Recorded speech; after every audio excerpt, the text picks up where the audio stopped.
పోయే పోయే లవ్వే పోయే పోతే పోయితే మీ లవ్ ఇస్ గాన్ ఒరేయ్ మీ లవ్ ఇస్ గాన్ ఓ దత్తిని కొడి మీ లవ్ ఇస్ గాన్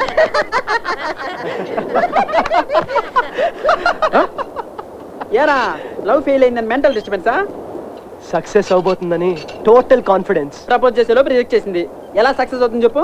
రే మల్లిగా తను నన్ను బెస్ట్ ఫ్రెండ్ గా ట్రీట్ చేస్తుంది. ట్రూ లవ్ అనేది ఫ్రెండ్షిప్ తోనే మొదలవుతుందిరా.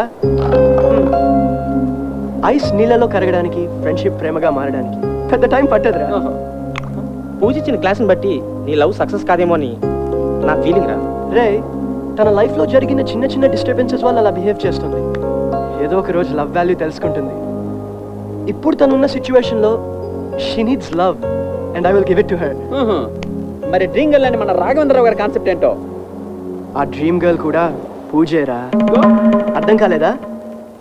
ఫ్రెండ్ గా ఉన్న పూజకి డ్రీమ్ లో ఉన్న పూజపై నాకున్న ప్రేమను చూపిస్తాను. తను యూకే వెళ్లే లోపు సంతోష్ ఇంతగా ప్రేమించే ఆ డ్రీమ్ గర్ల్ నేనైతే బాగుండు అని ఫీల్ అయ్యేలా చేస్తాను. నీ ఐడియా అదిరింది కానీ నీకు అంత టైం లేదురా. ఈ లోపే పాప ఫారిన్ జంపు ప్లాన్ అట్ట ఫ్లాప్. పోరా రే పో, మేము కబాబ్ కొని తింటాం.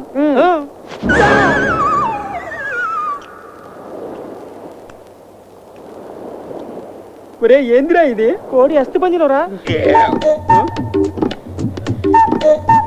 ఒరే పుల్లి పక్కాసరా, దాన్ని ఇంత అందంగా ఎలా తిన్నావురా? ఎలా తిన్నావురా? నువ్వు మనుషులు తింటావురా? నన్ను తింటరా?